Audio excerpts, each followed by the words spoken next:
Yeah, Miles Davis.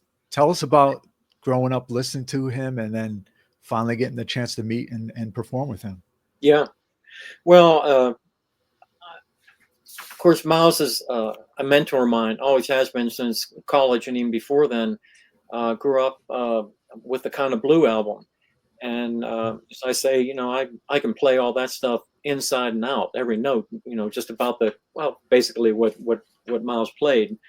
And but Miles had so many different concepts in music, with the Kind of Blue, and he even played the bebop stuff with Charlie Parker, all the way back to the Japanese Carta and Pangea, Electric Miles, and this quintet that he had with Wayne and Herbie. Mm-hmm. And Eric and I have followed him and known all about his music and listened to his music inside and out. And he ended up being a Prince fan, And when we were in the warehouse, when I joined the band, I heard that Miles was coming in to hang out with Prince for a minute, and he was going to come into the warehouse. So I made a point of being in the warehouse that day. And Miles did come in to the warehouse, and a door right beside me. I was sitting on a bar stool. He came in right beside me. He walked up to Prince. Prince was playing drums at the time. He was recording a drum track, and he walked up and shook his hand. And Prince said, "Hang out for a minute." He said, "I'm going to finish this drum track, and then we'll go hang somewhere." And Miles said, "Yeah, cool." And he came down. And he sat on the bar stool right next to me. Miles Davis sat next to me. Wow. So this is yeah, very cool. And then Miles put out his hand to me, and he said, of course, I do my Miles Davis impression. right. He said, "My name's Miles Davis." Gordon, like I didn't know. Yeah. I said, I thought it was somebody else. Yeah. I said, I'm Atlanta Bliss. I'm Prince's trumpet player. And Miles said, "Oh, I like what you played in that last record." And Miles liked what I played. Miles doesn't like what anybody plays. Right. Like that. So I said, "Well, what was it?" And we, talked about it and talked a lot about what was Prince back then we had all the gear for, I guess it was a parade tour. Mm-hmm. And he had a Fairlight keyboard back there. And of course, all the drum machines and a set of drums he was playing and amplifiers and everything. He said, "What's that up there?" And I said, "Well, that's a Fairlight keyboard. That was one of the first samplers that was out back then. And that was $30,000. Prince had two of them. Of course, one you had to have a backup for everything."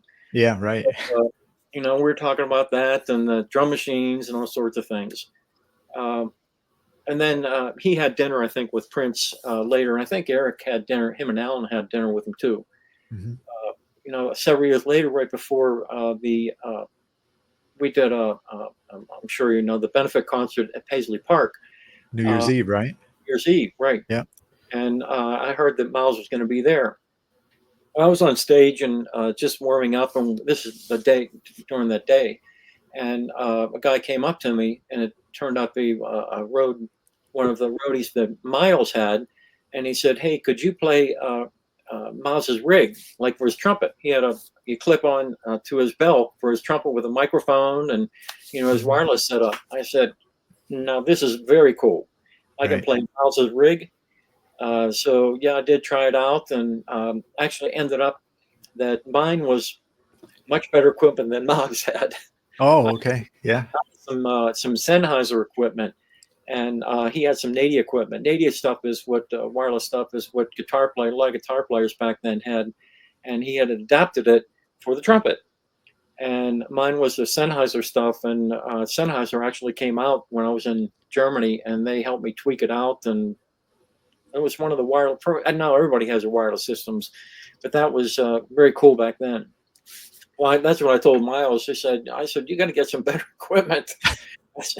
He said, "Well, I'm a man about that." So I did. I don't know if anything ever happened about that, but yeah, that was my experience with Miles. And yeah, that was a great show, and hopefully there's it's been released. Was it released with the deluxe edition? Yeah, I think it was. Yeah. What was it like jamming? I mean, it was a little improv there with Miles, but And Yeah. and he decided to walk off stage whenever he decided, right? Oh, yeah. You seen that? And to walk up and walk off. Yeah. Yeah, right. Yeah. He came, Eric, of course, we were playing Beautiful Night at the time. Mhm. And he came walking up on stage, and Eric and I just looked at each other and said, "Oh, this is just going to be amazing," because it was like a dream come true playing with Miles on stage. Right. We did the record with him. I think it was with Shaka, and but he wasn't with us at that time. We did Mhm. it different times, so we never did it together. But yeah, he came walking up on stage, and Eric and I were just in heaven. That was something, a dream we hadn't even thought of, was playing with Miles on stage.